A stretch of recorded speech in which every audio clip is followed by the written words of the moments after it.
El día que debería haber sido el más feliz de mi vida como madre se transformó en el más humillante cuando descubrí que, mientras yo pagaba 60,000 pesos de la boda de mi hija Esperanza, la suegra de ella llegaría al lugar manejando mi propio coche. Yo soy Carmen Rodríguez, tengo 62 años y hace 3 años vengo apoyando a mi hija sola después de que mi esposo José falleció. Esperanza siempre fue mi prioridad absoluta, mi razón de vivir. Y cuando anunció el noviazgo con Miguel Herrera, me dediqué de lleno a los preparativos de la boda de sus sueños. Vendí las joyas que José me dio, saqué un préstamo en el banco, trabajé horas extra en la tienda de ropa donde soy gerente desde hace 15 años, todo para que mi niña tuviera la fiesta perfecta que se merecía. Durante los meses de preparación, comencé a darme cuenta de cómo la madre del novio, Guadalupe Herrera, tomaba cada vez más control sobre las decisiones de la boda. Al principio, pensé que era normal. Después de todo, éramos 2 madres queriendo lo mejor para nuestros hijos. Pero poco a poco, mis opiniones comenzaron a ser ignoradas, mis gustos rechazados y mi presencia tratada como una molestia necesaria. Cuando sugerí el banquete que había probado y aprobado, Guadalupe dijo que ya había encontrado otro mucho más sofisticado. Cuando mostré el modelo de decoración que Esperanza había amado, descubrí que Guadalupe ya había cambiado todo por algo más elegante. Y mi hija, mi Esperanza, simplemente estaba de acuerdo con todo lo que la suegra decía, como si mi opinión no tuviera valor alguno. El colmo llegó una semana antes de la boda, cuando fui a buscar mi vestido en la costurera, y Esperanza me llamó con una voz extraña, casi susurrando. «Mamá, necesito platicarte algo sobre la boda. Guadalupe creyó que sería mejor si tú no vas en tu propio coche. Dice que queda muy confuso con 2 coches de la familia llegando juntos, que la gente del video se puede confundir». Sentí mi corazón acelerarse. ¿Cómo que no podría ir en mi propio coche a la boda de mi hija? Pero Esperanza, entonces ¿cómo voy a llegar? Guadalupe ya resolvió todo, ma. Va a mandar un Uber por ti. Dice que es más práctico, que no te vas a preocupar por el estacionamiento ni nada. Pero lo que ellas no sabían era que yo había escuchado una conversación entre Guadalupe y una amiga suya en el salón de belleza 2 días antes, donde decía que la madre de la novia necesitaba entender cuál era su lugar y que algunas personas no saben comportarse en eventos elegantes. Esa noche, sola en mi apartamento, miré el retrato de José en la mesa de la sala y pregunté en voz alta: «¿Qué harías tú, amor? ¿Cómo llegamos a este punto?» Recordé cuando Esperanza era chiquita y yo trabajaba en 2 empleos para mantener a nuestra familia después de que José se enfermó. Eran madrugadas sin dormir, fines de semana sacrificados, sueños pospuestos, todo para que ella nunca sintiera que le faltaba algo. Cuando José falleció, le prometí que cuidaría de nuestra niña, que sería la mujer fuerte e independiente que él siempre quiso que fuera. Pero viendo la situación actual, me preguntaba si no había protegido demasiado a mi hija, si no había criado a una persona que no podía valorar los sacrificios que hice por ella. Los preparativos finales fueron una serie de pequeñas humillaciones que me dolían más cada día. Guadalupe se hizo cargo de todos los últimos detalles, decidiendo hasta dónde debería sentarme en la iglesia, para no interferir con las fotos principales de la familia. Cuando le pregunté a Esperanza sobre esto, me respondió con un cansancio que me afectó profundamente. «Mamá, por favor, no compliques. Guadalupe solo está tratando de hacer que todo salga perfecto. ¿No puedes cooperar un poquito?» ¿Cooperar? Yo, que había pagado la mayor parte de esa fiesta, estaba siendo tratada como una visita molesta que necesitaba cooperar para no estorbar. Traté de hablar con Miguel, pensando que él podría intervenir, pero solo sonrió educadamente y dijo que «Mi mamá tiene experiencia con eventos. Es mejor dejarla que se encargue». Durante esas semanas previas a la boda, cada conversación con mi hija se había vuelto tensa y distante. Ya no hablábamos de sus ilusiones como novia, de sus nervios naturales, de la emoción de formar una nueva familia. Todo giraba alrededor de lo que Guadalupe había decidido, lo que Guadalupe pensaba, lo que Guadalupe necesitaba. Mi hija parecía haberse transformado en una extensión de su suegra, repitiendo sus opiniones como si fueran propias. Cuando intenté expresar mi tristeza por sentirme excluida de las decisiones importantes, Esperanza me dijo que era cosa de mi imaginación, y que Guadalupe solo quería ayudar. Pero yo veía claramente cómo mi lugar como madre de la novia estaba siendo ocupado por otra persona, y mi hija no solo lo permitía, sino que lo promovía. La semana anterior a la boda fue especialmente cruel. Guadalupe comenzó a hacer comentarios sobre mi vestido, sugiriendo que tal vez era demasiado llamativo para mi edad. Criticó mi peinado, diciendo que sería mejor algo más conservador. Incluso comentó sobre mis zapatos, insinuando que podría tropezarme durante la ceremonia si usaba tacones. Cada sugerencia se presentaba como preocupación por mi bienestar, pero yo sentía claramente la intención de hacerme sentir inadecuada, de menos.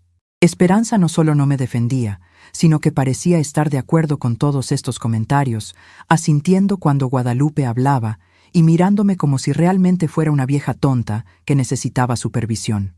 El punto de quiebre llegó cuando Guadalupe decidió que la mesa donde yo me sentaría durante la recepción estaría estratégicamente ubicada cerca de la cocina. Según ella, sería más cómodo para mí porque estaría cerca del baño y tendría fácil acceso a los meseros si necesitaba algo. Pero yo entendí perfectamente el mensaje. Me estaban colocando en el lugar menos visible, lejos de la mesa principal, lejos de las fotos importantes, como si fuera una invitada de segunda categoría en la boda de mi propia hija. Cuando confronté a Esperanza sobre esto, sus ojos se llenaron de lágrimas y me dijo que ya no podía más con las tensiones entre Guadalupe y yo, que por favor entendiera que ella solo quería que su día fuera perfecto. Fue en ese momento que algo cambió dentro de mí. Por primera vez en meses, dejé de preocuparme por complacer a todos y comencé a pensar en lo que realmente estaba pasando. ¿Cuándo me había vuelto invisible en la vida de mi propia hija? ¿Cuándo había aceptado ser tratada como un estorbo en lugar de como la madre que había dado todo por ella? ¿Cuándo había permitido que otra mujer tomara mi lugar en el momento más importante de la vida de Esperanza? Las respuestas a estas preguntas me llenaron de una determinación que no había sentido en años. La víspera de la boda, mientras planchaba mi vestido y preparaba mi bolsa, recibí una llamada de Esperanza que me dejó completamente confundida. «Mamá, cambio de planes. Guadalupe va a necesitar tu coche mañana». «¿Cómo está eso, hija?» «Es que su coche se descompuso y Miguel va a usar el suyo para ir por unos parientes al aeropuerto. Entonces ella necesita un coche para hacer unas últimas diligencias y después ir a la iglesia». Me quedé sin palabras. No solo no podría usar mi propio coche, sino que ahora debería prestárselo a la suegra de mi hija. Pero Esperanza, ¿y yo? ¿Cómo voy a llegar a la iglesia? El Uber, mamá, como platicamos, va a salir todo bien. Esa noche, acostada en mi cama, mirando el techo de mi recámara, tomé la decisión más difícil de mi vida. No iba a seguir siendo la madre invisible que pagaba las cuentas y desaparecía cuando ya no era necesaria.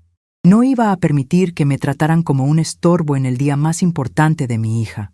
Guadalupe quería demostrar quién tenía el control, quién era realmente importante en esta familia.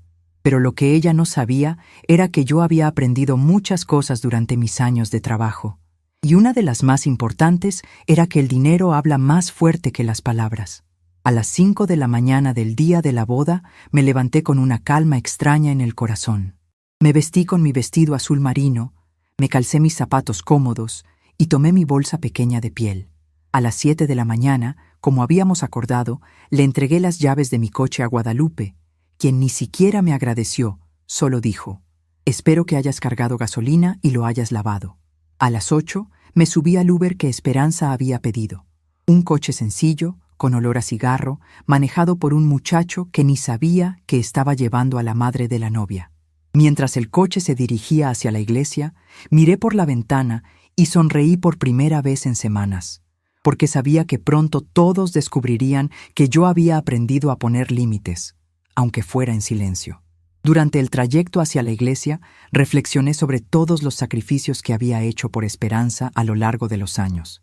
Recordé las noches en vela cuando tenía fiebre siendo bebé, los trabajos extras que tomé para pagarle clases particulares, las vacaciones que nunca tomé para poder ahorrar para su educación universitaria. Pensé en José y en cómo él siempre me decía que nuestra hija sería nuestra mayor bendición, pero también que debíamos enseñarle a valorar lo que recibía. Me pregunté si en mi afán de darle todo, no le había enseñado lo suficiente sobre la gratitud y el respeto. El Uber se detuvo frente a la iglesia y me bajé con dignidad, pagando mi propio viaje hacia la boda de mi hija. Vi llegar mi coche, brillante y limpio, con Guadalupe al volante, estacionándose en el lugar más visible, el lugar que debería haber sido mío.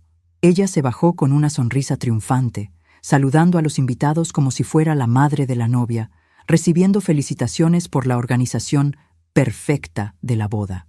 Pero lo que Guadalupe no sabía era que yo tenía una sorpresa preparada que cambiaría para siempre la dinámica de poder en esta familia. Mientras caminaba hacia la entrada de la iglesia, saludando a los familiares y amigos que me conocían desde hacía años, sentí una paz extraña. Había tomado una decisión que me haría sentir orgullosa de mí misma por primera vez en mucho tiempo. La ceremonia sería hermosa, la fiesta sería elegante, pero el verdadero espectáculo comenzaría cuando todos descubrieran que la vieja molesta que habían decidido marginar tenía recursos propios y la determinación para usarlos. La ceremonia fue hermosa, debo reconocerlo. Esperanza estaba radiante con el vestido que yo pagué, Miguel elegante con el traje que yo ayudé a comprar, y Guadalupe desfilaba por la iglesia como si fuera la organizadora de todo, saludando a los invitados y recibiendo felicitaciones por la fiesta maravillosa. Me senté en el banco que ella había elegido para mí, en la tercera fila, detrás de los parientes más importantes de la familia del novio, y vi a mi hija casarse con una sonrisa serena en el rostro. Pero por dentro, mi corazón estaba procesando décadas de recuerdos que me ayudaron a entender cómo había llegado a este momento de humillación silenciosa. Mientras el padre Martínez oficiaba la ceremonia, mi mente voló hacia el pasado, hacia esa época cuando Esperanza tenía apenas 5 años y José comenzó a enfermarse.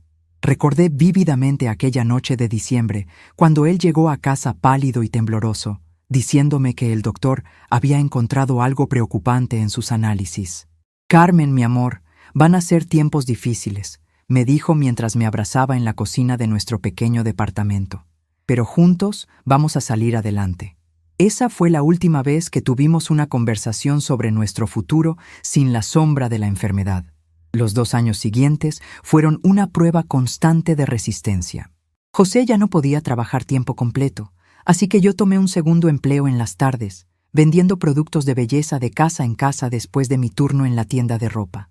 Esperanza pasaba las tardes con la vecina, la señora Mercedes, una mujer mayor que la cuidaba como si fuera su propia nieta. Yo llegaba a casa pasadas las 9 de la noche, agotada pero determinada, y encontraba a mi hija dormida con sus tareas hechas y José esperándome con la cena preparada. Eran los pequeños gestos de amor que nos mantenían unidos como familia, aún en medio de la tormenta. Durante esos años difíciles, jamás permití que Esperanza se sintiera diferente a sus compañeros de clase. Cuando había festivales en la escuela, yo encontraba la manera de comprarle el vestuario más bonito. Cuando sus amigas tenían fiestas de cumpleaños, yo le compraba el regalo más lindo que mi presupuesto permitía. Cuando necesitaba útiles escolares, yo trabajaba horas extra para asegurarme de que tuviera todo lo necesario. José me decía que no era necesario sacrificarme tanto, pero yo no podía soportar la idea de que mi hija creciera sintiéndose menos que los demás por culpa de nuestras dificultades económicas. El día que José falleció, Esperanza tenía 25 años y ya trabajaba como enfermera en el Hospital General. Recuerdo que llegó corriendo al hospital cuando le marqué y me abrazó mientras las dos llorábamos en el pasillo. «Mamá, ¿qué vamos a hacer ahora?», me preguntó con la voz quebrada. «Vamos a seguir adelante, mija. Tu papá siempre nos enseñó que la familia es lo más importante, y nosotras somos familia». Esas palabras, que en ese momento fueron un consuelo, ahora resonaban en mi mente con una amargura que no esperaba sentir. Después del funeral, Esperanza se mudó temporalmente conmigo para acompañarme durante los primeros meses de viudez. Fueron tiempos de mucha intimidad entre nosotras, donde hablábamos durante horas sobre José, sobre nuestros recuerdos, sobre nuestros planes para el futuro. Ella me ayudaba con los trámites del seguro de vida, con la venta de algunas pertenencias de su padre, con la reorganización de mi vida financiera. Durante esos meses, pensé que habíamos desarrollado una relación de mujeres adultas, de iguales, donde podíamos apoyarnos mutuamente en los momentos difíciles. Pero gradualmente, Esperanza comenzó a salir más, a tener su propia vida social, lo cual era completamente normal y saludable. Conoció a Miguel en una convención médica y comenzó a hablarme de él con esa luz en los ojos que solo tienen las mujeres enamoradas. Yo me alegré genuinamente por ella, porque después de todo lo que habíamos pasado como familia, se merecía encontrar el amor y formar su propio hogar. Cuando me lo presentó, Miguel me pareció un joven educado y trabajador, aunque un poco reservado. Lo que no me esperaba era conocer también a su familia, especialmente a Guadalupe. La primera vez que Guadalupe vino a mi casa, llegó con una actitud que me llamó la atención. Examinó cada rincón como si fuera una inspectora, hizo comentarios sobre la decoración que no habían pedido y sugirió mejoras que podrían hacer el lugar más acogedor. Esperanza parecía nerviosa por la visita, preguntándome varias veces si todo estaba bien limpio, si había suficiente comida, si mi ropa era apropiada. Fue la primera señal de que algo había cambiado en la dinámica de nuestra relación, pero yo lo atribuí a los nervios naturales de querer causar buena impresión. Durante los meses de noviazgo, noté cómo Guadalupe gradualmente se posicionaba como la voz de autoridad en temas relacionados con la pareja. Cuando Esperanza y Miguel hablaban de sus planes de boda, Guadalupe siempre tenía una opinión definitiva sobre cada detalle. En nuestra familia siempre hemos hecho las cosas de cierta manera, era su frase favorita. Yo intentaba participar en las conversaciones, sugerir ideas, compartir mi experiencia, pero mis aportes eran recibidos con sonrisas educadas que claramente significaban «gracias, pero ya tenemos todo bajo control». El momento en que realmente entendí lo que estaba pasando fue durante una cena familiar en casa de Miguel. Guadalupe había preparado mole y durante toda la comida estuvo explicando la receta tradicional de su familia, como si fuera un patrimonio cultural invaluable. Cuando mencioné que yo también hacía mole y que José siempre decía que era el mejor que había probado, Guadalupe sonrió condescendientemente y dijo: «Ay, Carmen, cada familia tiene sus pequeñas variaciones, pero la receta auténtica se pasa de generación en generación. Esperanza ya está aprendiendo la nuestra». Fue como si mi historia culinaria, mis años alimentando a mi familia, no tuvieran valor alguno. A partir de ese momento, comencé a notar un patrón perturbador. Guadalupe siempre encontraba maneras sutiles de minimizar mi importancia en la vida de Esperanza. Cuando mi hija mencionaba algo que habíamos hecho juntas, Guadalupe inmediatamente cambiaba el tema hacia algo relacionado con la familia Herrera. Cuando yo contaba alguna anécdota sobre la infancia de Esperanza, Guadalupe la interrumpía con comentarios sobre cómo las cosas son diferentes ahora, o los jóvenes necesitan adaptarse a los tiempos modernos. Poco a poco, me fui sintiendo como una reliquia del pasado, en lugar de la madre presente y activa que siempre había sido. La situación empeoró cuando comenzaron los preparativos formales de la boda. Guadalupe asumió el control total de la organización, presentándose como la experta en eventos elegantes. Tenía opiniones categóricas sobre todo: el lugar de la recepción, el menú, la decoración, la música, incluso el diseño de las invitaciones. Cuando yo expresaba mis preferencias o hacía sugerencias, Esperanza me decía que Guadalupe tiene mucha experiencia con estas cosas y que era mejor dejarla que se encargue para evitar complicaciones. Gradualmente, mi rol se redujo al de financiadora silenciosa, la persona que pagaba las cuentas, pero cuyas opiniones no importaban. Recuerdo vívidamente el día en que fuimos a probar pasteles para la boda. Había 3 opciones diferentes, y mi favorito era un pastel de 3 leches decorado con flores naturales que me recordaba al que José y yo habíamos tenido en nuestra boda. Cuando expresé mi preferencia, Guadalupe arrugó la nariz y dijo que ese tipo de pasteles eran muy caseros para una boda elegante. Sugirió, en cambio, un pastel de fondant con decoraciones elaboradas que costaba el doble. Esperanza, sin siquiera probar mi opción favorita, estuvo de acuerdo con Guadalupe. Esa noche lloré en silencio, no solo por el pastel, sino por lo que representaba.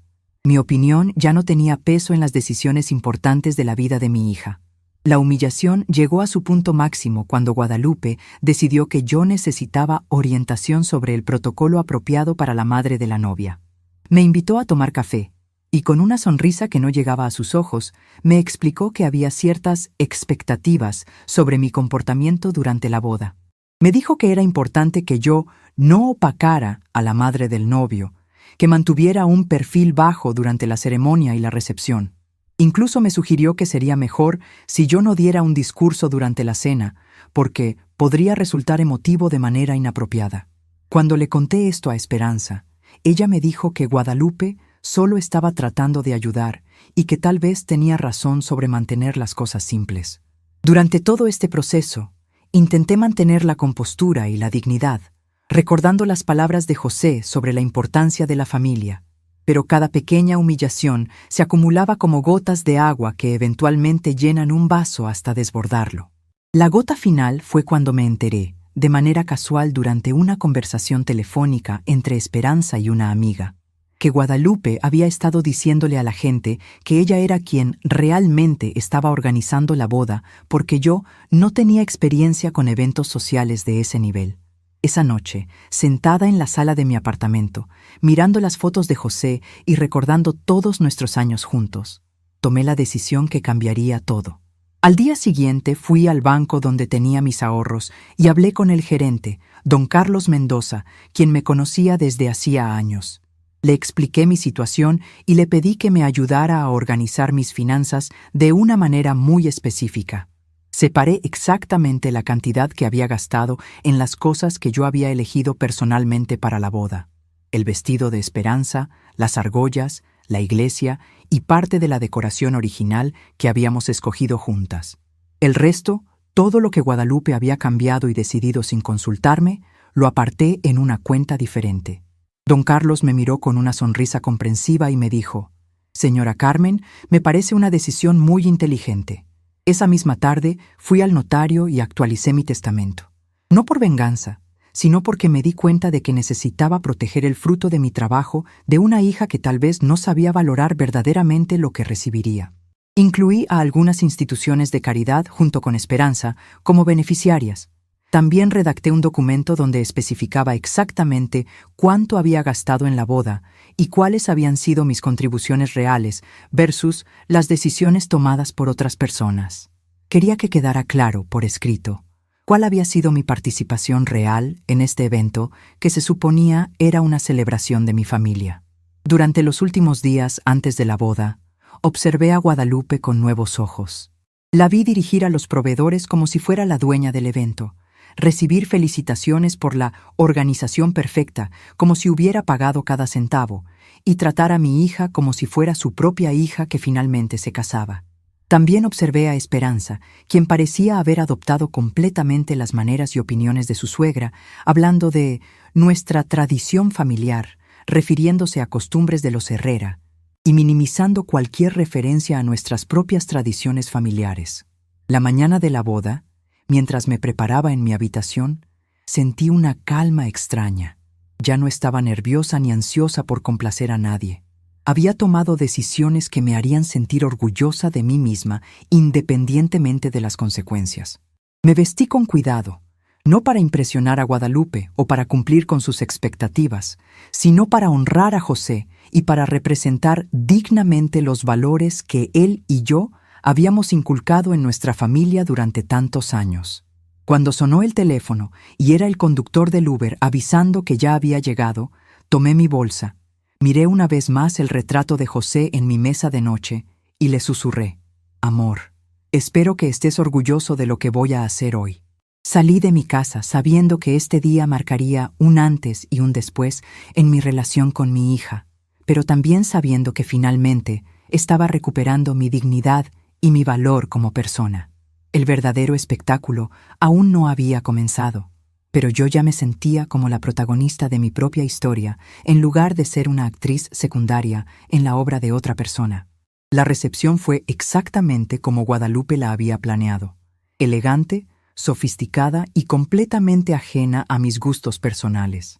El salón estaba decorado con arreglos florales caros que yo no había elegido, las mesas cubiertas con manteles de lino que costaban más que mi sueldo mensual, y un menú gourmet que incluía platillos que ni siquiera sabía pronunciar correctamente. Mientras observaba a los invitados disfrutar de la fiesta que yo había financiado, pero que otra persona había diseñado, sentí una mezcla extraña de tristeza y determinación que me daba fuerzas para lo que estaba a punto de hacer. Durante el cóctel de bienvenida, Guadalupe circulaba entre los invitados como la anfitriona oficial del evento. La escuché recibir felicitaciones por la organización impecable y los detalles exquisitos de la celebración. Varios familiares y amigos se acercaron a ella para preguntarle por recomendaciones de proveedores, como si fuera una organizadora de bodas profesional. Cuando alguien mencionaba mi nombre como la madre de la novia, Guadalupe sonreía diplomáticamente y decía cosas como «Carmen ha sido muy colaborativa» o «Hemos trabajado muy bien en equipo», como si yo hubiera sido su asistente en lugar de la persona que había pagado por todo. Esperanza se veía radiante en su vestido de novia, el único elemento de la boda que había sido completamente mi elección y mi inversión. Era un diseño clásico de encaje francés que habíamos escogido juntas en una boutique del centro, después de probar docenas de opciones durante 3 tardes completas. Recordé cómo se había emocionado cuando se lo probó por primera vez, cómo había llorado de felicidad y me había abrazado diciéndome que se sentía como una princesa.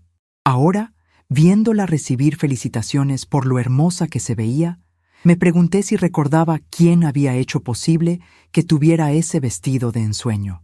El momento que había estado esperando llegó cuando el encargado del banquete se acercó a Esperanza con una expresión preocupada durante el primer tiempo de la cena. Los vi hablar en voz baja, y después vi cómo el rostro de mi hija se transformaba de alegría a confusión y luego a pánico. Ella miró hacia mi mesa, después hacia donde estaba Guadalupe, y finalmente se dirigió hacia mí con pasos rápidos, tratando de mantener la sonrisa para no alarmar a los invitados. «Mamá», me susurró mientras se agachaba junto a mi silla. «El señor del banquete dice que hay un problema con el pago. Dice que solo han recibido una parte del dinero total». La miré con toda la tranquilidad del mundo. Tomé un sorbo de mi agua mineral y le respondí: «Sí, mija, está todo correcto. Yo pagué exactamente lo que debía pagar». «¿Cómo que lo que debías pagar? Ellos están diciendo que falta casi la mitad del dinero». Su voz había subido ligeramente de tono, y algunos invitados de las mesas cercanas comenzaron a voltear discretamente. «Falta exactamente la mitad, Esperanza, porque yo solo pagué la parte de las cosas que elegí personalmente. Tu vestido, las argollas, la iglesia y la decoración original que escogimos juntas las primeras semanas. Todo lo demás, el menú nuevo, las bebidas de alta gama, las flores diferentes, la música de mariachi que Guadalupe agregó sin consultarme, eso que lo resuelva quien lo decidió». El silencio que se hizo entre nosotras fue ensordecedor, aún en medio del ruido de la fiesta. Esperanza me miró como si estuviera viendo a una extraña. «Mamá, no puedes hacer esto. Es mi boda». «Exactamente, mija. Es tu boda. Pero durante todos estos meses, ustedes dejaron muy claro que yo estaba aquí solo para pagar las cuentas, no para opinar. Entonces pagué exactamente las cuentas de las decisiones que fueron mías». Vi cómo las lágrimas comenzaron a formarse en sus ojos, pero por primera vez en mucho tiempo, no sentí la urgencia automática de consolarla y resolver sus problemas. Había aprendido que a veces el amor verdadero requiere permitir que las personas enfrenten las consecuencias de sus decisiones. Esperanza se alejó de mi mesa para ir a buscar a Miguel, y los vi conferenciando nerviosamente cerca de la mesa principal. Después, vi a Guadalupe acercarse a ellos con expresión alarmada, claramente habiendo sido informada de la situación. Los 3 se dirigieron hacia la oficina del coordinador del evento, y durante los siguientes 20 minutos pude ver a través de las ventanas de cristal cómo gesticulaban y discutían intensamente. Miguel sacó su tarjeta de crédito varias veces, pero por las expresiones de frustración, era obvio que el monto faltante era demasiado alto para ser cubierto de manera improvisada. Mientras tanto, yo continué cenando tranquilamente, conversando amablemente con los invitados de mi mesa, tía Rosario, mi compadre Fernando y su esposa Leticia, y algunos primos lejanos que no había visto en años. Ellos notaron que algo estaba pasando con la organización, pero yo les dije simplemente que eran detalles técnicos que seguramente se resolverían pronto. En el fondo, me sentía extrañamente liberada. Por primera vez en meses, no era mi responsabilidad arreglar un problema que no había creado. Cuando Guadalupe finalmente salió de la oficina y se dirigió hacia mi mesa como un huracán contenido, supe que había llegado el momento de la confrontación que llevaba meses evitando. Se acercó con una sonrisa forzada, tratando de mantener las apariencias frente a los otros invitados. «Carmen, parece que hay una pequeña confusión con los pagos. ¿Podríamos hablar un momentito en privado?» «No hay confusión alguna, Guadalupe. Y no hay nada que hablar en privado. Todo está muy claro. Carmen, esto es un absurdo. No puedes humillar a tu propia hija de esta manera en su día más importante». Su voz había adoptado ese tono condescendiente que había aprendido a reconocer perfectamente. «Yo no estoy humillando a nadie, Guadalupe. Estoy simplemente demostrando que quien toma las decisiones también asume las responsabilidades. Tú decidiste cambiar todo lo que Esperanza y yo habíamos elegido originalmente. Tú decidiste que mis opiniones no importaban. Tú decidiste que yo era solo una financiadora silenciosa. Ahora puedes decidir cómo resolver las consecuencias». El color se había drenado completamente del rostro de Guadalupe. Por primera vez desde que la conocía, no tenía una respuesta inmediata o una sugerencia condescendiente. Pero la fiesta, los invitados, no puedes arruinar la boda de Esperanza por un berrinche personal. No es un berrinche, Guadalupe. Es una lección muy necesaria sobre respeto y consecuencias. Y en cuanto a arruinar la boda, eso ya lo hiciste tú cuando decidiste excluirme de cada decisión importante y tratarme como una extraña en la celebración de mi propia hija. Miguel se acercó a nuestra mesa, claramente desesperado. «Señora Carmen, por favor, tenemos que encontrar una solución. Los proveedores están amenazando con suspender el servicio si no se resuelve el pago antes de que termine el evento». Lo miré con la misma calma que había mantenido toda la noche. «Miguel, hijo, la solución es muy simple. Tu mamá tomó todas las decisiones sobre los elementos extra de esta fiesta. Ella puede también tomar la decisión sobre cómo pagarlos. Yo cumplí con mi parte exactamente como lo prometí desde el principio». «Pero señora, usted sabe que nosotros no tenemos ese dinero disponible de inmediato. El costo de todos esos extras que mi mamá agregó es de más de 30,000 pesos. ¿Cómo vamos a conseguir esa cantidad esta noche?» «No lo sé, Miguel. Esa es una pregunta que deberían haberle hecho a tu mamá antes de que ella decidiera por todos nosotros que esos extras eran necesarios. Cuando tu mamá decidió que yo no tenía derecho a opinar sobre la boda de mi propia hija, también decidió que yo no tenía obligación de pagar por sus decisiones». Pude ver cómo la realidad de la situación comenzaba a asentarse no solo en Miguel y Guadalupe, sino también en algunos invitados cercanos que habían escuchado partes de nuestra conversación. Varias personas comenzaron a mirar hacia nuestra mesa con curiosidad y noté cómo algunos murmullos se extendían gradualmente por el salón. La boda perfecta, que Guadalupe había orquestado tan meticulosamente, comenzaba a desarrollar grietas visibles. Esperanza regresó a mi mesa con los ojos rojos y una expresión de desesperación que me recordó a cuando era niña y tenía pesadillas. Por un momento, mi instinto maternal quiso ceder. Quiso abrazar a mi hija y resolver todos sus problemas como había hecho durante 30 años. Pero entonces recordé todas las veces durante los últimos meses en que había sido ignorada, minimizada y tratada como un estorbo, y mantuve mi resolución. «Mamá, por favor, no puedes hacer esto. Es mi boda, mi día especial». «¿Cómo puedes arruinarlo así?» «Esperanza, durante todos estos meses de preparación, cada vez que intenté participar en las decisiones sobre tu boda, me dijeron que mis opiniones no importaban. Cada vez que sugerí algo, Guadalupe tenía una idea mejor. Cada vez que expresé mis preferencias, ustedes las descartaron por algo más sofisticado o apropiado. Me convertí en una extraña en la planificación de la boda de mi propia hija. Así que decidí comportarme exactamente como me trataron, como una extraña que solo tenía obligaciones financieras limitadas. Pero mamá, yo pensé que entendías que Guadalupe tiene más experiencia con este tipo de eventos». «No, mija, no se trata de experiencia, se trata de respeto, se trata de recordar quién soy en tu vida. Soy tu madre, la mujer que te crió sola durante años, que trabajó doble turno para darte todo lo que necesitabas, que se sacrificó para que pudieras tener la educación que querías. No soy una empleada a la que se le asignan tareas y se le dice que se mantenga callada. La conversación había atraído la atención de más invitados y pude ver cómo la familia Herrera al completo se había congregado cerca de nuestra área. El tío de Miguel, don Roberto, se acercó tratando de mediar. Señoras, tal vez podamos encontrar una solución que funcione para todos. No es necesario que esto se convierta en un escándalo público. No hay escándalo, don Roberto. Solo hay consecuencias naturales de decisiones que fueron tomadas sin consultar a todas las partes interesadas. En ese momento, el coordinador del evento se acercó discretamente a nuestro grupo.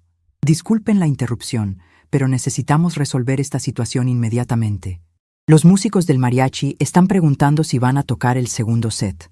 El servicio de postres está esperando instrucciones, y el bar de alta gama necesita confirmación para continuar sirviendo. Si no hay resolución en los próximos 15 minutos, tendremos que suspender todos los servicios adicionales que no han sido pagados. El silencio que siguió fue pesado e incómodo. Pude ver cómo Guadalupe miraba desesperadamente a su hijo, esperando que él, de alguna manera, resolviera mágicamente la situación. Miguel miraba alternadamente a su mamá, a su esposa y a mí, claramente abrumado por una crisis que no había visto venir. Esperanza tenía lágrimas corriendo por sus mejillas, pero ya no me estaba mirando a mí buscando una solución. Estaba mirando a su nueva familia política con una expresión que mezclaba decepción y comprensión tardía. Fue en ese momento que tomé la decisión final que sellaría mi transformación de madre sumisa a mujer que conoce su valor. Me levanté de mi silla, tomé mi bolsa pequeña y me dirigí hacia donde estaba el coordinador del evento. «Joven, ¿podría darme 5 minutos para hablar con mi hija en privado?» Él asintió aliviado, claramente esperando que yo fuera a resolver la crisis financiera. Pero lo que estaba a punto de hacer no tenía nada que ver con rescatar a nadie. Caminé hacia Esperanza y le tomé las manos, mirándola directamente a los ojos como no lo había hecho en mucho tiempo. «Mija, durante todos estos meses has tenido que elegir entre las opiniones de tu suegra y las de tu mamá. Siempre elegiste a Guadalupe. Hoy tienes que elegir entre tener la fiesta exactamente como ella la planeó, asumiendo las consecuencias financieras, o aceptar que las decisiones tienen costos y adaptar la celebración a lo que realmente se puede pagar. Yo ya tomé mi decisión. Pagué por la boda que tú y yo habíamos planeado originalmente. Ahora tú tienes que decidir qué es realmente importante para ti. Me alejé de ella y me dirigí hacia la salida del salón, sabiendo que acababa de cambiar para siempre la dinámica de nuestra relación. Detrás de mí, pude escuchar voces elevándose mientras la familia Herrera y mi hija trataban de encontrar una solución de último minuto. Pero yo ya no era parte de esa crisis. Había recuperado mi dignidad y había establecido límites que debería haber puesto desde el principio. El verdadero final de esta historia se escribiría en los días siguientes, cuando todos tuvieran tiempo de procesar lo que realmente había pasado esa noche.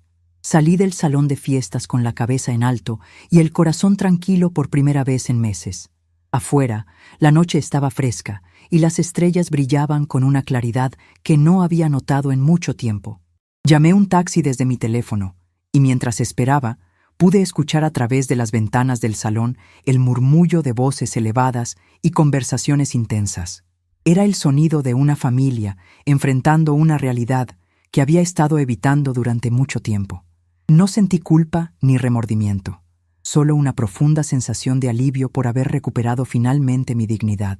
Durante el viaje de regreso a mi apartamento, reflexioné sobre lo que acababa de suceder. No había sido un acto de venganza, sino de justicia personal. Durante meses, había permitido que me trataran como una financiadora silenciosa, como alguien cuya única función era pagar cuentas sin derecho a opinar. Esa noche, simplemente había demostrado que las decisiones vienen acompañadas de responsabilidades y que el respeto no es algo que se pueda dar por sentado, sin importar los lazos familiares. Llegué a mi casa pasadas las 10 de la noche. Me quité los zapatos, me preparé un té de manzanilla y me senté en mi silla favorita junto a la ventana. Tomé el retrato de José que siempre tengo cerca y le susurré: «Mi amor, creo que hoy tú habrías estado orgulloso de mí». Finalmente, aprendí a valorarme como tú siempre me enseñaste. Por primera vez en mucho tiempo, me sentí en paz conmigo misma, sin la ansiedad constante de tratar de complacer a personas que no valoraban mis esfuerzos. El teléfono comenzó a sonar a las 11:30 de la noche. Era Esperanza, pero dejé que se fuera al buzón de voz. Volvió a sonar 3 veces más durante la siguiente hora, pero yo no tenía energía emocional para una conversación dramática esa noche. Necesitaba tiempo para procesar lo que había hecho y para preparar mi corazón para lo que sabía serían días difíciles. Al día siguiente escuché los mensajes. La voz de mi hija alternaba entre el llanto, la súplica y la recriminación, pero no había rastro de comprensión verdadera sobre por qué había tomado la decisión que tomé. La mañana siguiente desperté con una sensación extraña de libertad. Por primera vez en meses, no tenía que preocuparme por los preparativos de una boda, por complacer a Guadalupe, o por mantener la paz familiar a costa de mi propia dignidad. Desayuné tranquilamente, leí el periódico completo y me di un baño largo con sales aromáticas. Era sábado, y tenía todo el día para mí misma sin tener que explicarle a nadie mis planes o decisiones. Alrededor de las 2 de la tarde, escuché que tocaban insistentemente a mi puerta. A través de la mirilla vi a Esperanza, todavía vestida con ropa de la noche anterior, con el maquillaje corrido y una expresión de agotamiento total. Durante varios minutos, simplemente se quedó parada afuera de mi puerta, tocando intermitentemente y llamándome por mi nombre. Finalmente abrí, no porque hubiera cambiado de opinión, sino porque sabía que esta conversación era inevitable y era mejor tenerla cuando yo estuviera preparada. «Mamá», comenzó con voz quebrada, tan pronto como abrí la puerta. «¿Cómo pudiste hacerme eso? ¿Cómo pudiste arruinar mi boda de esa manera?» La miré calmadamente y le dije, «Pasa, mija. Vamos a hablar como 2 mujeres adultas». Entró a mi sala y se dejó caer en el sofá como si llevara el peso del mundo en los hombros. «Esperanza, antes de que me digas cómo arruiné tu boda, ¿podrías decirme cómo terminó la fiesta anoche?» Me miró con sorpresa, como si no hubiera esperado esa pregunta. «¿Cómo crees que terminó?» Fue un desastre total. Miguel tuvo que llamar a su papá para que viniera con efectivo. Guadalupe tuvo que pedirle dinero prestado a varios familiares. Suspendieron el mariachi y el bar de alta gama después de las 11. La mitad de los invitados se fueron temprano porque era obvio que algo estaba mal. Fue la humillación más grande de mi vida. Entiendo que fue difícil, mija. Pero ¿te has preguntado cómo llegamos a esa situación? Por tu culpa, por tu egoísmo, por tu necesidad de ser el centro de atención. Su voz había subido de tono y pude ver que la rabia que había estado conteniendo durante horas finalmente estaba saliendo. «Esperanza, siéntate.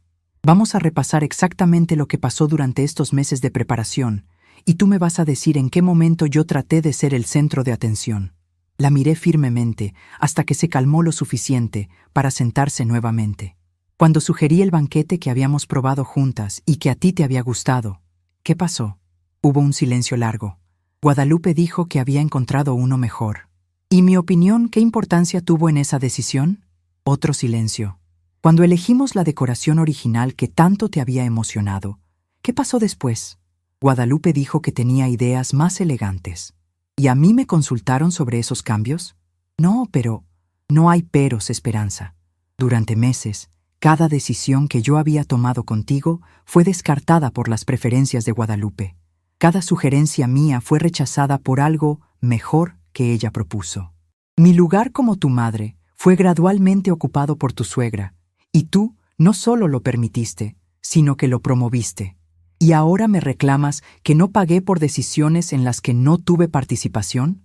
Vi cómo la expresión de su rostro comenzaba a cambiar, como si realmente estuviera recordando los eventos de los últimos meses desde una perspectiva diferente.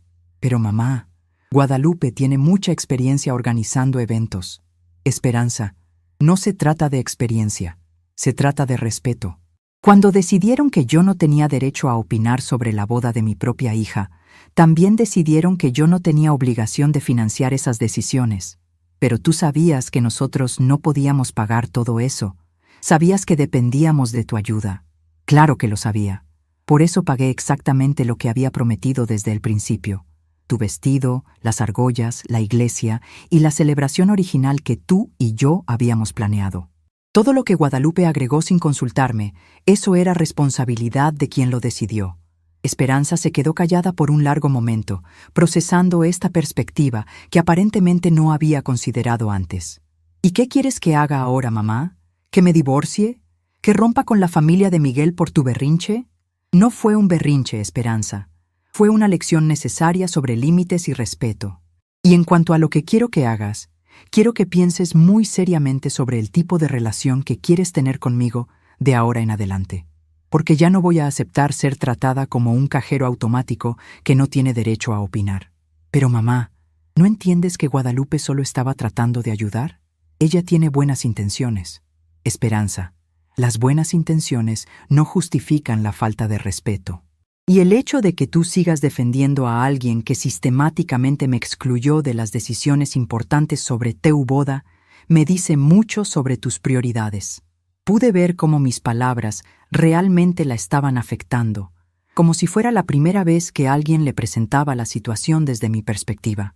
Mira, mija, continué con voz más suave, yo no te estoy pidiendo que escojas entre tu suegra y yo, pero sí te estoy pidiendo que entiendas que soy tu madre, que he hecho sacrificios enormes por ti durante toda tu vida, y que merezco ser tratada con respeto y consideración. Si tu nueva familia no puede entender eso, entonces tal vez necesitemos redefinir cuál va a ser mi lugar en tu vida. Esperanza comenzó a llorar silenciosamente. Mamá, yo no quería que te sintieras excluida. Pensé que era más fácil dejar que Guadalupe se encargara para evitar conflictos. ¿Evitar conflictos con quién, Esperanza? ¿Con ella? ¿Y qué hay de los conflictos conmigo? ¿Qué hay de mis sentimientos? Durante meses creaste una situación donde mi comodidad y mis opiniones eran menos importantes que las de una mujer que acabas de conocer. No me di cuenta, mamá. No pensé que te estuviera lastimando tanto. Esa es exactamente la cuestión, mija. No pensaste en mí para nada. Estabas tan ocupada tratando de impresionar a tu nueva familia que te olvidaste completamente de la familia que siempre ha estado ahí para ti. Pude ver que mis palabras estaban calando profundo, que finalmente estaba entendiendo el impacto emocional de sus decisiones. ¿Qué puedo hacer para arreglar esto, mamá? Primero, necesitas entender completamente lo que pasó y por qué. Segundo, necesitas decidir qué tipo de relación quieres tener conmigo, sabiendo que ya no voy a aceptar ser tratada como una financiadora silenciosa. Y tercero, necesitas tener una conversación muy seria con Miguel y Guadalupe sobre límites y respeto. ¿Y si ellos no entienden? ¿Y si Guadalupe sigue tratando de controlar todo? Entonces tú tienes que decidir si estás casada con Miguel o con toda su familia. Pero lo que es seguro es que yo ya no voy a participar en eventos o situaciones donde mi presencia sea tolerada en lugar de valorada. Esperanza se quedó pensativa por un largo momento, como si realmente estuviera evaluando su situación matrimonial desde una nueva perspectiva. Mamá, ¿tú me perdonas? No hay nada que perdonar, mija. Solo hay cosas que entender y cambios que hacer. Te amo profundamente, pero también me amo a mí misma lo suficiente como para no aceptar más faltas de respeto. La abracé entonces, sintiendo que tal vez, después de todo, esta crisis había sido necesaria para que mi hija realmente entendiera mi valor como persona y como madre. Esperanza se quedó conmigo esa tarde y tuvimos la conversación más honesta que habíamos tenido en años. Le conté sobre todos los momentos durante los preparativos de la boda en los que me había sentido excluida, invisible, irrelevante. Ella me contó sobre la presión que había sentido de parte de Guadalupe para hacer las cosas correctamente y sobre cómo había perdido de vista mis sentimientos en el proceso. No fue una conversación fácil, pero fue necesaria. Cuando se fue esa noche, ambas sabíamos que nuestra relación había cambiado para siempre. Ya no era la dinámica de madre protectora e hija dependiente que habíamos mantenido durante años. Ahora era una relación entre dos mujeres adultas que habían aprendido a respetarse mutuamente. No sabía si Guadalupe alguna vez entendería o aceptaría los límites que había establecido, pero lo que sí sabía era que ya no era mi responsabilidad hacerla feliz a costa de mi propia dignidad. Los días siguientes fueron tranquilos. Esperanza me llamó varias veces para contarme sobre las conversaciones que estaba teniendo con Miguel y Guadalupe sobre la situación. Aparentemente, Miguel había entendido mi perspectiva más rápido que su madre y estaba apoyando a Esperanza en establecer algunos límites con Guadalupe sobre futuras decisiones familiares. Era un proceso lento y a veces doloroso, pero necesario para la salud de todas las relaciones involucradas. 2 semanas después de la boda, recibí una visita inesperada. Era Miguel, quien llegó a mi apartamento con un ramo de flores y una expresión seria. «Señora Carmen, vine a disculparme y a agradecerle». Lo invité a pasar, curiosa por escuchar lo que tenía que decir. Después de lo que pasó en la boda, Esperanza y yo tuvimos muchas conversaciones difíciles. Me di cuenta de que mi mamá había sido irrespetuosa con usted y que yo había permitido esa situación por evitar conflictos familiares. Miguel, ¿qué fue lo que realmente entendiste? Entendí que el amor verdadero incluye respeto y que si quiero que Esperanza sea feliz, tengo que asegurarme de que las personas importantes en su vida sean tratadas con dignidad. Usted es la madre de mi esposa, la mujer que la crió y que hizo posible que ella fuera la persona maravillosa de la que me enamoré. Merece ser honrada, no tolerada. Esa conversación con Miguel me dio esperanza de que tal vez, después de todo, esta familia podría aprender a funcionar con respeto mutuo. No sabía si Guadalupe alguna vez cambiaría completamente su actitud hacia mí, pero al menos ahora sabía que Miguel y Esperanza entendían cuáles eran los límites que no podían cruzar. Era un comienzo, y por primera vez en mucho tiempo, era un comienzo que me incluía como una persona valiosa en lugar de como una necesidad financiera. 6 meses después de la boda de Esperanza, mi vida había encontrado un equilibrio que no había experimentado en años.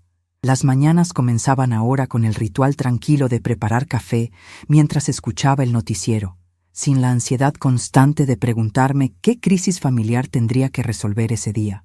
Mi departamento, que durante mucho tiempo había sido solo un lugar donde dormía entre responsabilidades familiares, se había convertido verdaderamente en mi hogar. Un espacio donde cada objeto tenía su lugar y cada momento me pertenecía completamente. La transformación no había sido inmediata ni fácil. Durante las primeras semanas después de la boda, experimenté una mezcla extraña de alivio y melancolía. Por un lado, me sentía liberada de la tensión constante de tratar de complacer a personas que no valoraban mis esfuerzos. Por otro lado, me enfrentaba al silencio de una casa que durante meses había estado llena de llamadas telefónicas sobre preparativos, visitas de planificación y conversaciones sobre todos los detalles de la celebración. Era el tipo de silencio que al principio se siente vacío, pero que gradualmente se vuelve pacífico y reparador. Mi rutina diaria había evolucionado naturalmente hacia actividades que realmente me daban satisfacción personal. Los martes y jueves asistía a clases de acuarela en el Centro Cultural del barrio, algo que había querido hacer durante años, pero que siempre había pospuesto por alguna responsabilidad familiar. Descubrí que tenía una habilidad natural para capturar paisajes en tonos suaves, y mi maestra, la señora Patricia Vega, me había animado a participar en una exposición grupal que se realizaría en diciembre. Era la primera vez en mucho tiempo que tenía un proyecto personal que no giraba alrededor de las necesidades de otra persona. Los fines de semana, que antes se llenaban automáticamente con invitaciones familiares que no podía rechazar, ahora eran míos para planear como quisiera. Algunos sábados visitaba el mercado de San Juan para comprar ingredientes especiales y pasar la tarde experimentando con recetas que José y yo habíamos querido probar, pero nunca tuvimos tiempo. Otros domingos me iba a caminar por el parque de Chapultepec, llevando un libro y encontrando una banca bajo la sombra donde podía leer durante horas sin interrupciones. La relación con Esperanza había evolucionado hacia algo más maduro y equilibrado. Ya no me llamaba solo cuando necesitaba algo o cuando había una crisis que resolver. Ahora nuestras conversaciones telefónicas incluían preguntas genuinas sobre mis actividades, mis clases de pintura, mis planes para el fin de semana. Me contaba sobre su trabajo en el hospital, sobre las pequeñas tensiones cotidianas de la vida matrimonial, sobre sus propios descubrimientos, sobre establecer límites con Guadalupe. Era refrescante tener una relación donde ambas éramos personas completas con vidas interesantes, no solo madre e hija con roles fijos. Miguel había mantenido su promesa de tratar nuestra relación con más respeto y consideración. Cada 2 semanas me invitaba a almorzar, solo él y yo, para conversar sobre temas diversos y para asegurarme de que me sentía incluida en la familia sin ser abrumada por expectativas no expresadas. Durante uno de estos almuerzos, me había comentado que su perspectiva sobre las relaciones familiares había cambiado significativamente después de los eventos de la boda. Señora Carmen, me di cuenta de que había estado siguiendo automáticamente los patrones de mi familia sin cuestionar si eran justos o saludables. Su acción me enseñó que el amor verdadero a veces requiere confrontación. Guadalupe y yo habíamos llegado a una especie de paz armada.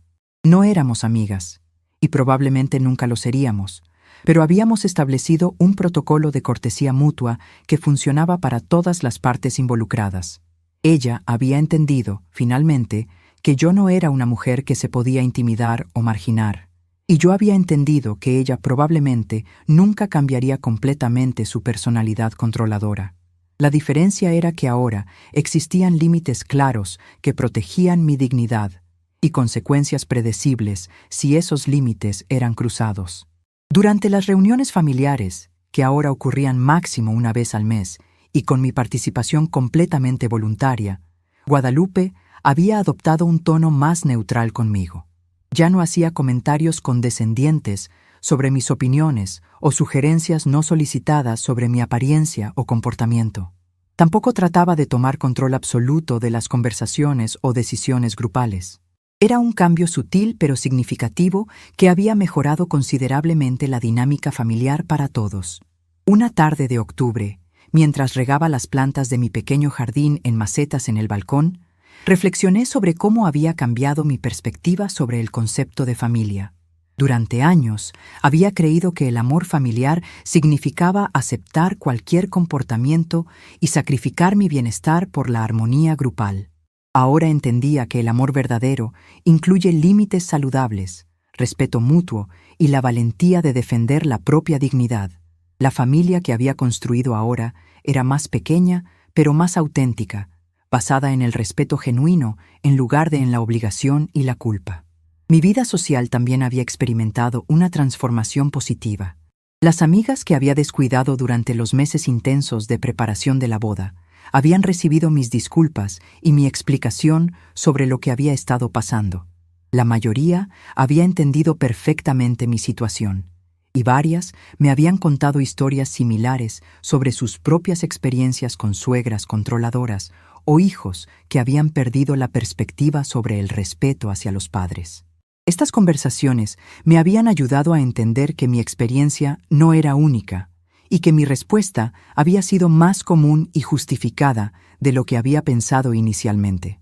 Comencé a asistir regularmente a un grupo de lectura que se reunía los miércoles por la tarde en la biblioteca del barrio. Era un grupo diverso de mujeres de diferentes edades y trasfondos, pero todas compartíamos el amor por los libros y las conversaciones estimulantes. Durante una de estas reuniones, mientras discutíamos una novela sobre una mujer que redescubría su identidad después de años de vivir para otros, la coordinadora del grupo, doña Soledad Ramírez, me comentó que mi perspectiva sobre el libro era particularmente perspicaz.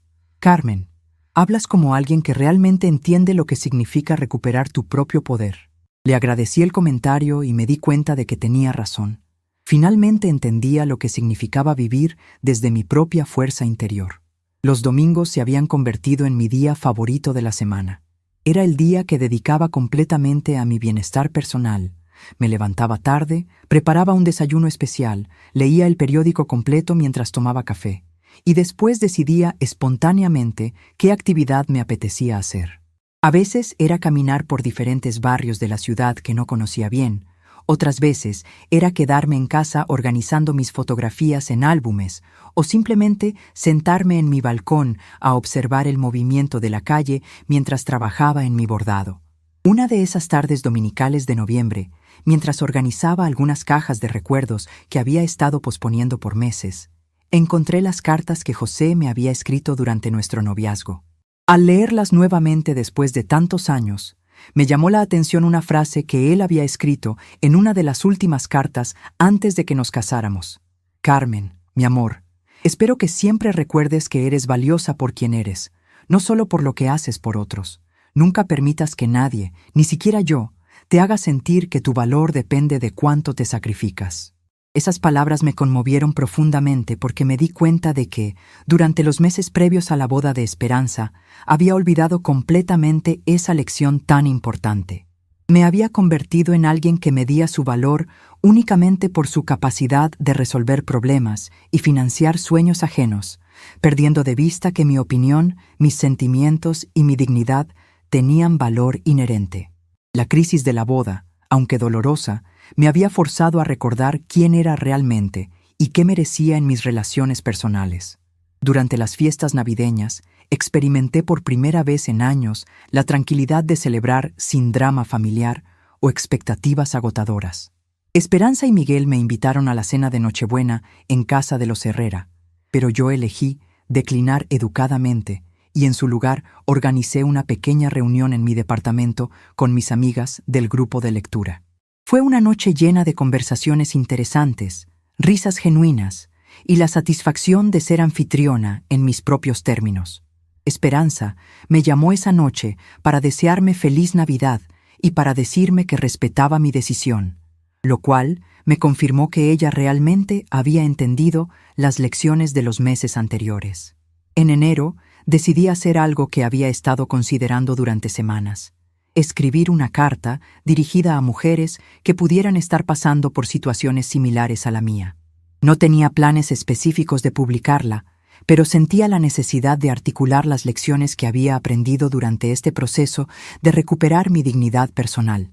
La carta decía, en parte: queridas mujeres que se han perdido en el proceso de amar a otros, nunca es demasiado tarde para recordar que ustedes también merecen respeto, consideración y amor. El sacrificio sin límites no es virtud, es autoabandono. Sus opiniones importan, sus sentimientos son válidos y su dignidad no es negociable. Escribir esa carta fue un ejercicio catártico que me ayudó a procesar completamente la transformación que había experimentado. Me di cuenta de que mi experiencia, aunque específica a mi situación familiar, contenía lecciones universales sobre la importancia de mantener límites saludables en todas las relaciones. Decidí guardar la carta como un recordatorio personal de los principios que ahora guiaban mi vida: respeto mutuo, comunicación honesta y la valentía de defender mi propia dignidad. En febrero, Esperanza me visitó en un sábado por la tarde, trayendo café y pasteles de una panadería nueva que había descubierto cerca de su trabajo. Durante nuestra conversación, me contó que ella y Miguel habían decidido buscar consejería matrimonial, no porque tuvieran problemas serios, sino porque querían asegurarse de construir su matrimonio sobre bases sólidas de comunicación y respeto mutuo. Mamá, me dijo, los eventos de mi boda me enseñaron que el amor sin respeto no es realmente amor. Quiero asegurarme de que Miguel y yo nunca perdamos de vista esa lección. Esa conversación me llenó de un orgullo profundo y tranquilo. Mi hija había aprendido de la crisis que habíamos atravesado y estaba aplicando esas lecciones de manera proactiva en su propia vida matrimonial. Me di cuenta de que mi decisión de establecer límites firmes durante la boda no solo había protegido mi dignidad, sino que también había enseñado a mi hija lecciones valiosas sobre relaciones saludables que la servirían durante toda su vida. Una tarde de marzo, mientras caminaba por el centro de la ciudad después de mi clase de acuarela, me encontré por casualidad con Guadalupe en una cafetería. Ella estaba sola, leyendo una revista, y cuando nuestros ojos se cruzaron, ambas nos saludamos con cortesía educada. Para mi sorpresa, me invitó a sentarme a su mesa. Durante los siguientes 30 minutos, tuvimos la conversación más honesta que habíamos tenido desde que nos conocíamos. «Carmen», me dijo finalmente, «quiero que sepas que he reflexionado mucho sobre lo que pasó en la boda.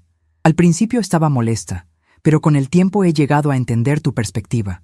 Creo que me dejé llevar por mi entusiasmo de organizar un evento perfecto y perdí de vista que estaba marginando a la madre de la novia. Eso no estuvo bien». Le agradecí su honestidad y le dije que apreciaba su reflexión. No nos convertimos en amigas esa tarde, pero sí establecimos una base de respeto mutuo que haría más fáciles las futuras interacciones familiares.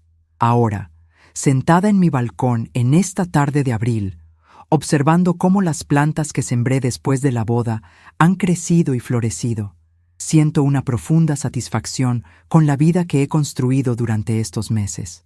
Es una vida más pequeña en términos de drama y complicaciones, pero infinitamente más rica en términos de autenticidad y paz interior.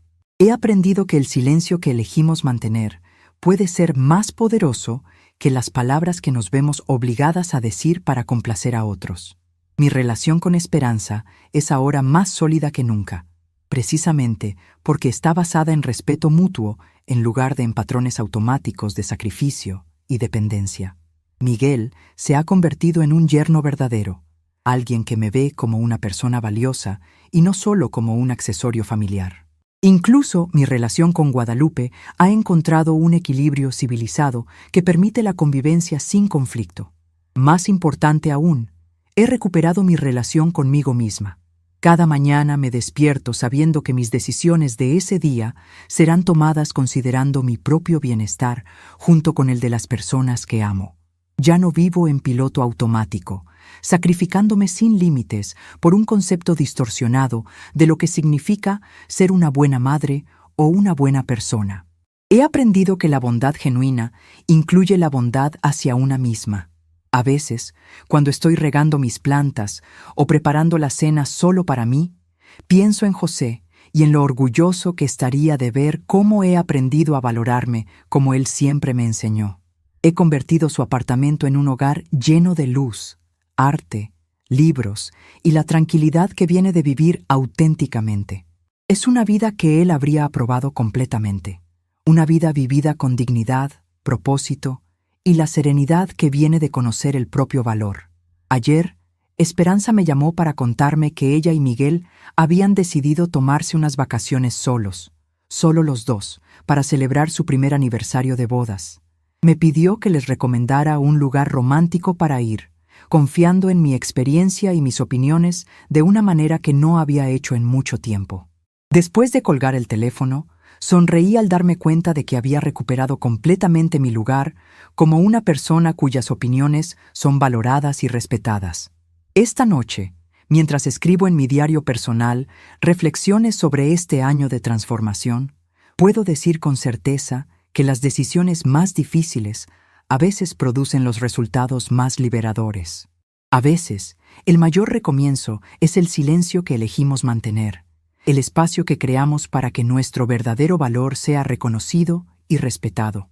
He aprendido que defender mi dignidad no fue un acto de egoísmo, sino de amor propio necesario, que finalmente permitió que el amor verdadero floreciera en todas mis relaciones familiares. El proceso de reconstruir mi identidad, después de años de vivir principalmente para otros, no fue instantáneo ni siempre fácil. Hubo tardes en las que la soledad se sentía pesada, especialmente durante los primeros meses, cuando aún estaba acostumbrada al ritmo frenético de resolver crisis familiares. Recuerdo vívidamente una tarde de julio, cuando me quedé sentada en mi sala durante horas, simplemente porque no tenía ninguna obligación urgente que cumplir. Era una libertad tan extraña que al principio se sintió inquietante, como si hubiera olvidado cómo ser solo Carmen sin ser la madre que resuelve todo o la abuela que está siempre disponible. Fue durante esos momentos de quietud que comencé a redescubrir aspectos de mi personalidad que había enterrado bajo décadas de responsabilidades familiares. Recordé que antes de casarme con José, me encantaba escribir poemas cortos en un cuaderno que siempre llevaba conmigo. Una tarde de agosto, compré un cuaderno nuevo de pasta dura y comencé a escribir nuevamente, no sobre obligaciones o listas de tareas, sino sobre las texturas de la luz que entraba por mi ventana, sobre el sonido de la lluvia en el techo, sobre la satisfacción simple de tomar café en mi taza favorita sin prisa. La escritura se convirtió en una forma de procesar no solo el presente, sino también de examinar el pasado desde una perspectiva más madura. Escribí largamente sobre los años con José, no solo recordando los momentos difíciles de su enfermedad, sino también celebrando la riqueza de nuestro amor y la fortaleza que habíamos construido juntos. Escribí sobre los primeros años de Esperanza, cuando cada logro suyo se sentía como una victoria compartida, cuando aún éramos un equipo contra el mundo en lugar de personas que habían perdido el equilibrio entre dar y recibir respeto. Mi nueva rutina incluía también llamadas telefónicas regulares con mi hermana Elena, quien vive en Guadalajara y con quien había perdido contacto regular durante los años más intensos de criar a Esperanza sola. Elena me escuchó contar toda la historia de la boda y su resolución con una mezcla de orgullo y alivio. «Carmen», me dijo durante una de nuestras conversaciones nocturnas, «durante años me preocupé de que te estuvieras perdiendo a ti misma, tratando de ser la madre perfecta. Me alegra saber que finalmente recordaste que también eres una persona completa con derechos y necesidades propias». Estas conversaciones con Elena me ayudaron a entender que mi transformación había sido observada y celebrada por personas que me amaban desde mucho antes de que Guadalupe entrara en nuestras vidas. Mi hermana me contó que había notado durante años cómo gradualmente había dejado de hablar sobre mis propios intereses y proyectos, cómo cada conversación se había centrado exclusivamente en las necesidades y logros de Esperanza. «Ahora», me dijo, «vuelves a sonar como la Carmen que recuerdo, inteligente, divertida, con opiniones propias y planes emocionantes». El otoño trajo consigo una invitación inesperada que se convirtió en un hito importante en mi proceso de recuperación personal. La señora Patricia, mi maestra de acuarela, me invitó a participar en una exposición grupal que se realizaría en una galería pequeña pero respetada del centro histórico. Al principio, la idea me llenó de nervios. Hacía décadas que no ponía mi trabajo creativo a consideración pública, y parte de mí temía que no fuera lo suficientemente bueno o que la gente pensara que era ridículo que una mujer de mi edad estuviera empezando una aventura artística. Pero cuando vi mis 3 acuarelas colgadas en las paredes de la galería, junto con el trabajo de otros artistas aficionados de diferentes edades y experiencias, sentí una emoción que no había experimentado en años. Era el orgullo genuino de haber creado algo hermoso por el simple placer de crearlo, sin ninguna expectativa de que sirviera para resolver problemas de otras personas o para cumplir con obligaciones familiares. Durante la noche de inauguración, varios visitantes se detuvieron frente a mis obras y hicieron comentarios elogiosos. Una mujer joven me dijo que mi acuarela de un atardecer le recordaba a la vista desde la ventana de su abuela, y que había logrado capturar una sensación de nostalgia pacífica que la conmovía profundamente. Esa noche, al regresar a casa después de la exposición, me senté en mi balcón con una copa de vino y llamé a José en voz alta, como había hecho muchas veces durante el año. «Mi amor», le dije al cielo estrellado, «hoy me sentí como la mujer que tú conociste cuando nos enamoramos, la mujer que tenía sueños propios y confianza en su valor como persona. Gracias por amarme de una manera que me enseñó que merecía respeto, incluso cuando yo misma lo había olvidado». Durante las fiestas decembrinas, mi nueva perspectiva sobre las relaciones familiares se puso a prueba de maneras inesperadas. Esperanza me invitó a acompañarlos en un viaje de fin de año a Puerto Vallarta, donde Miguel tenía una conferencia médica y ella tendría unos días libres para disfrutar la playa. La invitación me emocionó, pero también me hizo reflexionar sobre las dinámicas que queríamos establecer para el futuro. Después de conversar honestamente con ellos sobre mis expectativas y límites, decidimos que sería maravilloso viajar juntos, pero con la comprensión clara de que yo tendría mi propio espacio y horario, y que las decisiones sobre actividades se tomarían considerando las preferencias de todos los participantes. El viaje resultó ser una experiencia transformadora para nuestra relación familiar. Por primera vez en años, pude disfrutar tiempo con mi hija y mi yerno sin sentir que tenía que caminar sobre cáscaras de huevo para evitar conflictos o que mi presencia era tolerada en lugar de valorada. Pasamos las mañanas caminando por la playa, las tardes explorando el centro histórico de Puerto Vallarta y las noches cenando en restaurantes que elegíamos entre todos.